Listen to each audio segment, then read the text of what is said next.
आज की कक्षा में पुनः सभी का हार्दिक अभिनंदन है। आज आइए हम एक नए चैप्टर की शुरुआत करते हैं। इवान इलिच के शैक्षिक विचार। इवान इलिच के क्या शैक्षिक विचार थे, आइए इस पर हम चर्चा करते हैं। सबसे पहले उनकी जीवनी पर बहुत हल्का प्रकाश डालते हैं, उसके बाद उनके शैक्षिक विचारों की ओर हम बढ़ेंगे। जैसा कि आप यहाँ देख रहे हैं, लिखा हुआ है इवान इलिच का जन्म ऑस्ट्रिया में 4 सितंबर 1926 ईस्वी को हुआ था। इन्होंने साल्जबर्ग विश्वविद्यालय से पीएचडी की उपाधि प्राप्त की थी। इनकी कृति डी स्कूलिंग सोसाइटी से इन्हें बहुत ख्याति मिली। इन्होंने एक पुस्तक लिखी जिसका नाम था डी स्कूलिंग सोसाइटी। इसी पुस्तक में इनके शैक्षिक विचार समाहित है। ये विद्यालय को विशेष महत्व नहीं देते थे। इनका कहना था कि जो बच्चा है वो विद्यालय की अपेक्षा अपने आसपास के परिवेश से बहुत कुछ सीखता है, चाहे वो परिवार हो, चाहे उनके रिश्तेदार हो, चाहे आस पड़ोस हो। वो विद्यालय में जितना कुछ नहीं सीखता है उतना वो अपने आसपास के परिवेश से सीखता है। अर्थात उन्होंने स्कूल को महत्वहीन माना और बच्चों को सिखाने में उनके परिवेश की भूमिका को महत्वपूर्ण भूमिका दी। आइए और इन्होंने क्या कहा उस पर हम नजर डालते हैं। इनका कहना था, अब हम देखते हैं कि इन्होंने शिक्षा के विषय में क्या कहा कि व्हाट इज एजुकेशन।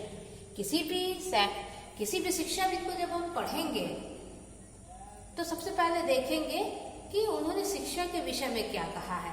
जब शिक्षा के विषय में जान जाएंगे तो उनके पूरे शैक्षिक विचारों का समायोजित रूप होता है। उन्होंने जो शिक्षा की परिभाषा दी है, आइए देखते हैं इवान इलिच ने शिक्षा के विषय में क्या कहा। उन्होंने कहा शिक्षा विकास की एक प्रक्रिया है जो मानवीय जीवन मूल्यों को नियोजित और नियंत्रित करता है। अर्थात इसका क्या मतलब हुआ, शिक्षा विकास की प्रक्रिया है जो मानवीय जीवन मूल्यों को नियोजित और नियंत्रित करता है। अर्थात शिक्षा वही है जिससे बच्चे का सर्वांगीण विकास हो, उसका शारीरिक विकास हो, मानसिक विकास हो, आध्यात्मिक विकास हो, संवेगात्मक विकास हो, हर तरह का विकास हो और वो अपने आप को किसी भी परिस्थिति में समायोजित करने में सक्षम हो, तभी वो शिक्षित कहलाएगा। ऐसा इवान इलिच का कहना था। और उन्होंने क्या कहा कि शिक्षा मानवीय जीवन मूल्यों को नियोजित और नियंत्रित करता है। जो व्यक्ति शिक्षित है वो विभिन्न परिस्थितियों में अपने आप को समायोजित कर लेता है और समायोजित कर लिया अर्थात वो अपने व्यवहारों पर नियंत्रण स्थापित करने में सक्षम हो पाया है। आप समायोजन उसी समय कर सकते हैं जब अपने व्यवहार पर नियंत्रण आप कर सकते हैं परिस्थिति के अनुसार। तो इवान इलिच का क्या कहना था कि शिक्षा विकास की एक प्रक्रिया है जो क्या करते हैं, मानवीय जीवन मूल्यों को नियोजित और नियंत्रित करते हैं। अर्थात व्यक्ति समायोजित हो गया, उनके व्यवहार नियंत्रित हो गए, अर्थात वो शिक्षित है। चलिए और इन्होंने क्या कहा, इनके अनुसार व्यक्ति विद्यालय की अपेक्षा विद्यालय के बाहर ज्ञान प्राप्त करता है। अर्थात इन्होंने विद्यालय को कोई भी महत्व नहीं दिया बल्कि विद्यार्थी के आसपास के परिवेश को ही ज्यादा महत्व दिया सीखने और सिखाने में। चलिए और आगे हम देखते हैं कि और इन्होंने क्या कहा। इन्होंने कहा शिक्षा जीवन के संबंधों का संरक्षक होता है। अर्थात इसका क्या मतलब हुआ, जीवन के संबंधों का संरक्षक होता है।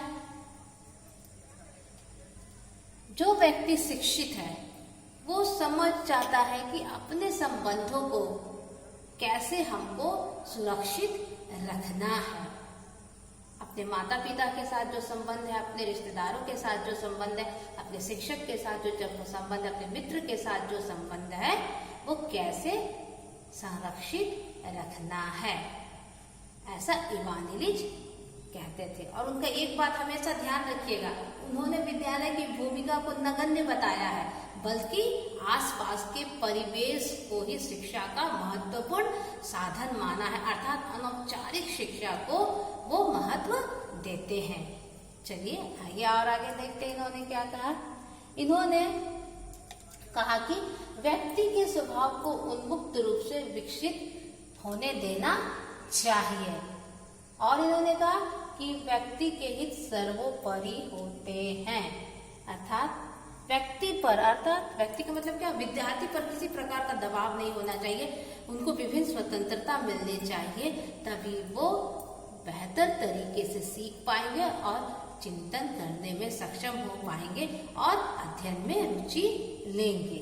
और इन्होंने क्या कहा कि व्यक्ति का हित सर्वोपरि होना चाहिए, अर्थात एक तरफ से आप देख लीजिए उन्होंने बाल केंद्रित शिक्षा की तरफदारी की है। व्यक्ति से यहाँ तात्पर्य है विद्यार्थी।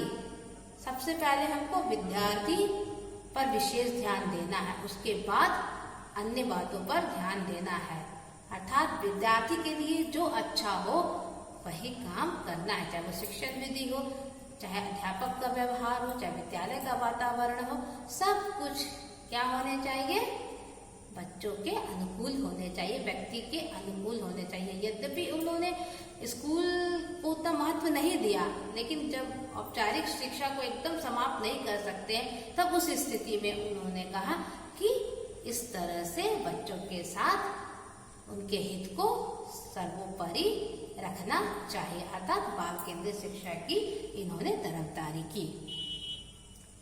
और इन्होंने क्या कहा, विद्यालय व्यक्ति के विकास में सकारात्मक सहयोग प्रदान करे, अर्थात विद्यालय को अपना 100% योगदान देना है विद्यार्थियों के विकास में। जितना संभव हो सके विद्यार्थी के विकास के लिए ही विद्यालय को निरंतर काम करना है। तो आज के लिए इतना ही। आगे की कक्षा में और देखेंगे कि इवान इलिच ने क्या कहा है और उनके विभिन्न विचार क्या क्या है शिक्षा के संबंध में। धन्यवाद।